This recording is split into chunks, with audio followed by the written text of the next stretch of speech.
Problem, মানে যে প্রবলেমটা দেখলে আমি নিজেকে আটকে রাখতে পারি না, এই প্রবলেমটা আমাকে সলভ করতেই হবে।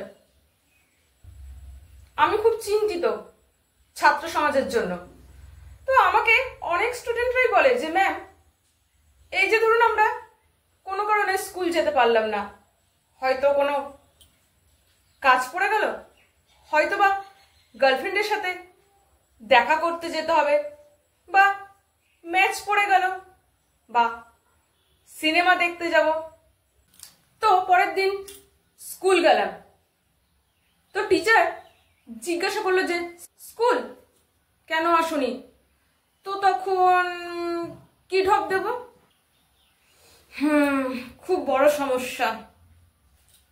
তো ছাত্র সমাজ এই প্রশ্নটা নিয়ে অনেক দিন ধরে ছিল, কেউ কোনোদিন এই বিষয়টা নিয়ে আলোচনাই করেনি। তো আজ আমি এই বিষয়টা নিয়ে আলোচনা করব। কি ঢপ মারবো বা কি অজুহাত দেব, এটা বড় কথা না। বড় কথা হলো যে কি অজুহাত দেব না, এটা আগে বলে দিই। এই যে ধরুন দাদু মারা গেছে, না এটা আর বলা যাবে না, এটা অনেক পুরনো হয়ে গেছে। যদি সত্যি সত্যি দাদু মারা যায় তাও কিন্তু বলা যাবে না, কেউ বিশ্বাস করবে না, দাদু নিজেও বিশ্বাস করবে না। সত্যি এটা কিন্তু খুব বাজে জিনিস। হ্যাঁ, বছরের পর বছর দাদুকে মেরে কি লাভ? আমাদের এখানকার একটা মেয়ে টিচারকে বলেছে যে স্যার আমার দাদু মারা গেছে, ব্যাস ধরা পড়ে গেল। তো এই দাদুকে বারবার মেরে কিন্তু কোনো লাভ নেই। এক একটা স্টুডেন্ট তো স্কুল জীবনে দাদুকে অমরত্ব দিয়েছে।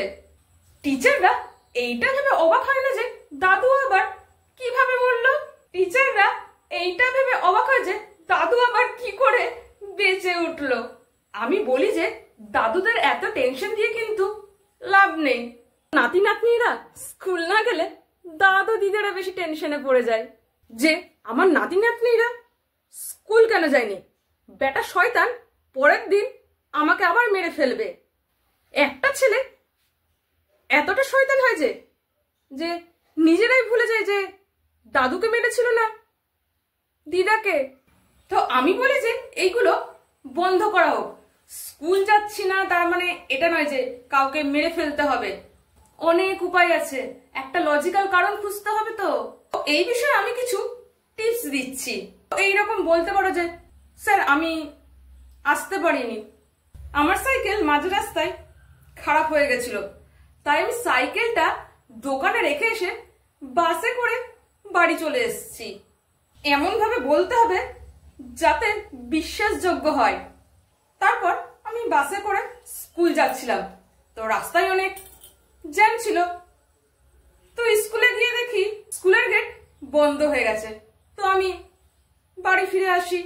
তারপর এটাও বলতে পারো যে আমার খুব জ্বর হয়েছিল, উঠতে পারছিলাম না, বিশ্বাস না হলে আমাকে জিজ্ঞাসা করুন। তো এইরকম যুক্তিসঙ্গত কারণ দেখাতে হবে।